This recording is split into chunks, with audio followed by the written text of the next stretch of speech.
Flamengo vai para a Argentina pensando 100% no jogo da Libertadores. A arbitragem chilena foi escolhida para conduzir Flamengo e Estudiantes, jogo da volta.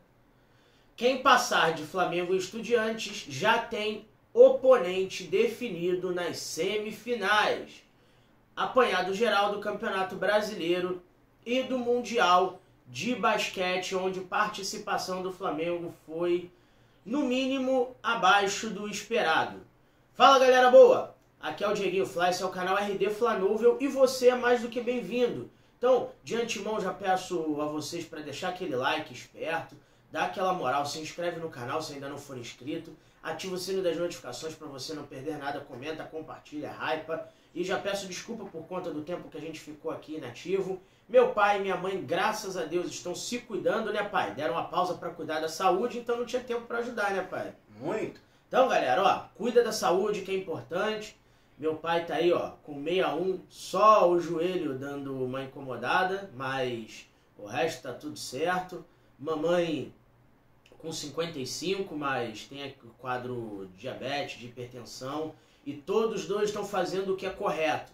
E o correto é ir ao médico, se consultar, fazer os exames. Em caso de necessidade, só entrando com a parte de tratamento clínico. Mas eles estão fazendo toda a parte preventiva. Que quem se cuida agora não aparecem problemas maiores no futuro. Então é o importante a gente se cuidar, galera. Então só estou trazendo esse recado para vocês também se cuidarem e prolongarem o tempo de vocês aqui acompanhando o canal RD Flanúvel com saúde e aquele carinho que vocês sabem que eu tenho por vocês. Quero ver todo mundo bem, feliz e contente, com muita saúde para acompanhar o nosso Flamengo. Galera, vamos começar falando aqui rapidamente do apanhado do Campeonato Brasileiro e da Libertadores, na ordem para linkar um tema no outro. No Campeonato Brasileiro, o Flamengo empatou com o Vasco em 1-1, vocês já sabem, numa partida que foi considerada um revés, né? Porque não venceu o Vasco na condição que o Vasco se encontra dentro da temporada e do campeonato e na desigualdade do Vasco em relação ao Flamengo, não foi um empate onde nós ganhamos um ponto. Foi um empate com um gosto de revés, onde deixamos de ganhar 3 pontos, deixamos 2 pontos irrecuperáveis pelo caminho, como foi no primeiro turno. E nessa rodada isso aconteceu sendo muito ruim para o Flamengo, porque dos primeiros ali, o Botafogo venceu, que é o quinto colocado, o Mirassol, que é o quarto, venceu, não trazem impacto ao Flamengo, né, na disputa ali pelo título do campeonato, mas daí para frente o Cruzeiro venceu e o Palmeiras venceu. E estes sim diminuíram a vantagem em relação ao Flamengo na tabela do Campeonato Brasileiro. O Flamengo chegou a 51 pontos, né? O Palmeiras chegou a 50 ou 49, sei lá, Palmeiras, enfim. Mas o Cruzeiro também chegou ali no bolo e os dois diminuíram muito a vantagem, a gordurinha que o Flamengo tinha em relação aos concorrentes diretos pela disputa do Campeonato Brasileiro, do título. Mas o Flamengo ainda tem um jogo a menos, o Palmeiras tem 2 jogos a menos. E em condições normais, com ambos vencendo as partidas, o Flamengo seria ultrapassado pelo Palmeiras, se essa hipótese se confirmar, e ficaria, em vez de, se fosse 54 a 53, em vez de 1 ponto à frente, o Flamengo, 54 não, seria 56 a 55, na verdade. Agora fica 55 a 54 Palmeiras, em caso de vitória do Verde de São Paulo. Se eles vencerem os 2 jogos lá, o Flamengo venceu um jogo dele. Só que isso não é o fim definitivo, pai. Não. Não, porque o Flamengo ainda enfrenta o Palmeiras no confronto direto do Campeonato Brasileiro. E na próxima semana já, atenção, o Flamengo enfrenta o Cruzeiro no Maracanã, cara. Então o Flamengo precisa vencer, que é o chamado jogo de 6 pontos. O Flamengo vencendo o Cruzeiro, se Deus quiser vai vencer, soma 3 e deixa o Cruzeiro de somar 3. Então a gente voltaria a abrir uma vantagem, pelo menos em relação a um dos concorrentes. E o Cruzeiro foi um dos poucos adversários que nos venceu no primeiro turno. Tá certo? Foi no final do jogo, foi um jogo equilibrado, mas tá lá. Cruzeiro 2, Flamengo 1. Beleza, então a gente precisa dessa vitória dentro de casa. E o Palmeiras, nós vencemos eles. A situação só não está pior porque nós vencemos o Palmeiras no confronto direto dentro do Allianz. Então, a gente precisa vencer novamente para somar os 6 pontos contra esse adversário direto. Então, vamos ficar de olho nisso, que esse confronto vai ser mais para frente ainda. Então, a situação do Campeonato Brasileiro é essa, e isso linka com a Libertadores, porque no Campeonato Brasileiro o Flamengo poupou alguns jogadores, uns por escolha do Felipe Luiz, outros porque não estavam em plenas condições físicas para atender o Flamengo durante o período que a partida exigia e a quantidade de situações também que a partida impunha. Então o Flamengo acabou entrando descaracterizado na partida contra o Vasco.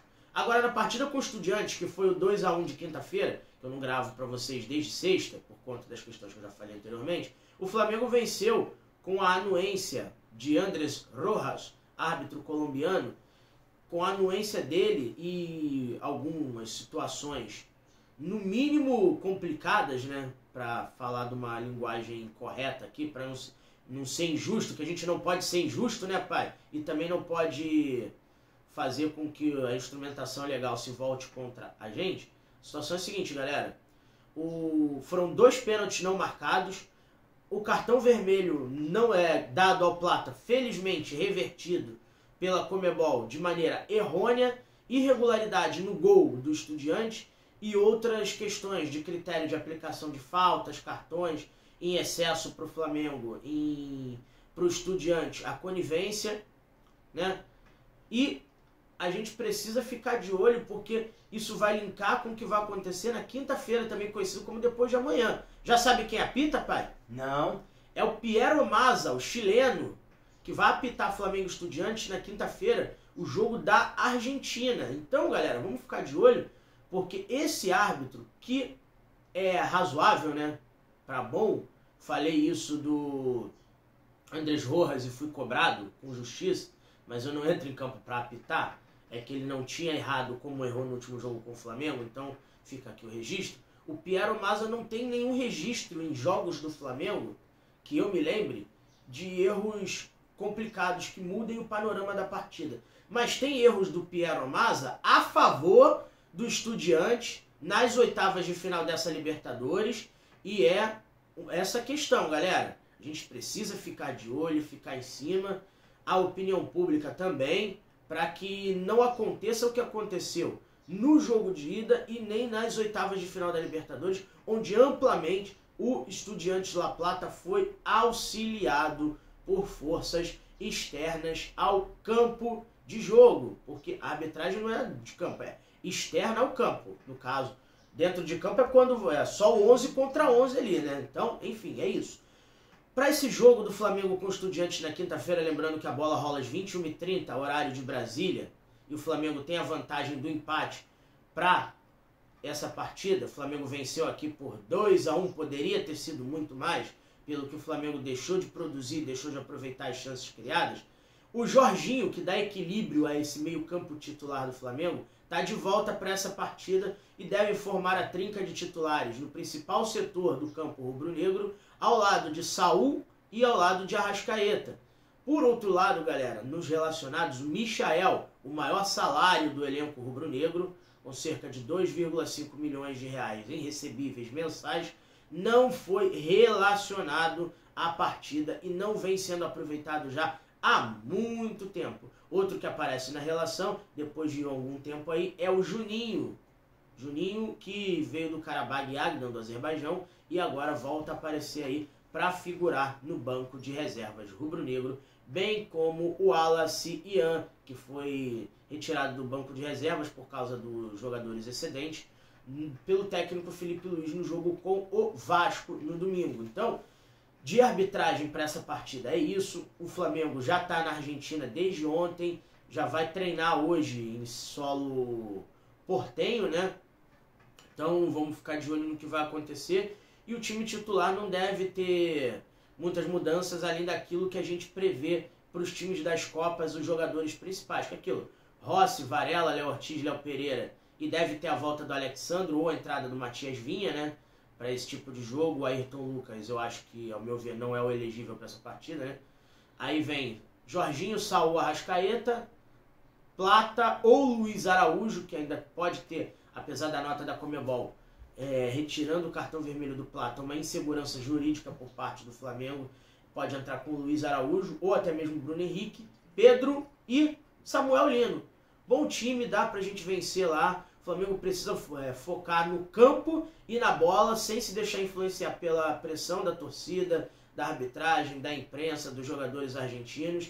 O Flamengo tem que fazer o dele, o resto são fatores externos que não vão agregar em nada. Então o Flamengo tem que fazer o jogo dele para, se Deus quiser, se classificar e jogar com o Racing, né, pai?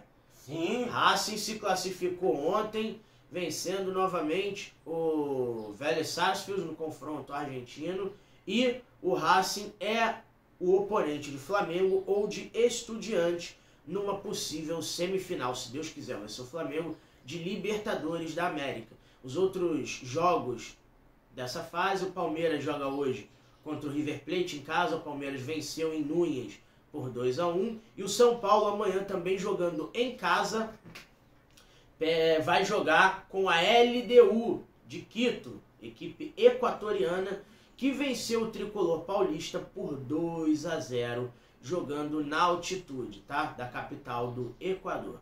Com isso, galera, meu palpite aqui para as semifinais: River Plate e LDU, vamos dar uma secadinha no verde lá, né? E Flamengo e Racing. Esses são os meus palpites. E dá parabéns aqui ao Paizão, que acertou que o Racing passaria e não o Vélez, né, pai? Lembra disso? Você falou que era o contrário. Eu falei que era o contrário, exatamente. Quem acertou essa daí foi o senhor. Então, tá de parabéns e vamos que vamos, galera. Eu queria perguntar a vocês aqui, o que vocês projetam para essa partida de amanhã? O Flamengo se classifica, vai ter dificuldade, vai ser nos pênaltis. Qual vai ser a questão para esse jogo? E você que é torcedor rubro-negro, brasileiro que vai para a Argentina ou que mora na Argentina, galera, atenção máxima com a questão da segurança. Andem em grupos, nunca sozinho, tenham apoio, porque as autoridades argentinas não nos darão garantia de segurança alguma. Então, extrema atenção na partida de amanhã, em toda a estadia em solo argentino. Isso é fundamental para que a integridade física de vocês seja preservada no que envolve a partida de Flamengo e Estudiantes, tá certo? Vamos ficar de olho às questões legais também. E para fechar, eu quero falar com vocês da atuação do Flamengo na Copa do Mundo de Clubes de basquete, que foi simplesmente frustrante, abaixo da média. Técnico Sérgio Oberra Hernandes não fez uma boa jornada à frente do Flamengo. Flamengo que começou perdendo por 2 pontos para o NBA G-League United dos Estados Unidos. E na sexta-feira, esse jogo foi 93-91 para os norte-americanos. O outro jogo foi Flamengo e Illawarra Hawks da Austrália. Flamengo venceu por 84-82 na prorrogação, acabou indo para a disputa de terceiro e quarto lugar. E vencendo até por 10 pontos em determinado momento da partida. O Flamengo fez um segundo e um quarto período de jogo muito ruim no domingo e acabou perdendo por 9 pontos, 91-82 para o Al Ahly Trípoli. Não é o Al Ahly do Egito, não, que também tem basquete e tem futebol. Esse Al Ahly Trípoli é o Al Ahly da Líbia, pai. E você que está assistindo aí a gente, exatamente, tem futebol, é o maior clube poliesportivo do país líbio e venceu o Flamengo, ficando com o terceiro lugar. O Flamengo foi, obviamente, jogado para a 4ª posição no Campeonato Mundial de Clubes de Basquete. O time do Flamengo é interessante, é um time bom. Tem o DeBoost ali, que foi contratado pelo menos até dezembro para suprir a ausência do Baralli, argentino que veio do Minas. Tem o Alex Negrete, que é um bom argentino também que o Flamengo trouxe. O Cummings. O Flamengo tá bem, galera, no ponto de vista de elenco. Gui Deodato jogando bem, Alexei jogando bem, mas o Flamengo errou muito lance livre e esses lances livres nos custaram o Mundial, sobretudo no primeiro jogo contra o NBA G-League United. E o Flamengo Vai ser campeão do NBB? Acredito que sim. Da Basketball Champions League Américas? Também creio que sim. Bem como da Copa Super 8, que é a Copa do Brasil de basquete. Agora, o Flamengo precisa engrenar urgentemente, o Flamengo precisa engrenar o mais rápido possível e a gente viu um Flamengo ainda abaixo do que pode render e eu não gosto, como eu já falei aqui, da postura do técnico Oberra, Sérgio Hernandes, na beira de quadra, muito tranquilo, muito calmo, às vezes não joga junto com os jogadores, não pilha os jogadores na medida que precisa. E isso, para um time de camisa como o Flamengo, acaba jogando contra, indo contra a essência do Flamengo, bicampeão mundial, de José Neto, de Gustavo de Conte e outros treinadores que passaram pelo comando rubro-negro. Então, eu acho que o Flamengo poderia já, pensando na temporada, fazer a substituição do técnico. Mas para 2025-26 vai ser o Oberra. Então pensar nessa substituição para temporada 26-27, para mim, sendo o ponto de divergência em relação ao elenco, o comando técnico rubro-negro, tá certo? É isso, galera. Não sai desse vídeo sem deixar o seu like, se inscreve no canal se ainda não for inscrito, ativa o sininho das notificações para você não perder nada, comenta, compartilha, hypa o vídeo. Tamo junto, boa quarta-feira, bom finalzinho de quarta-feira para vocês. Saudações rubro-negras e bora acompanhar os jogos da Libertadores de hoje.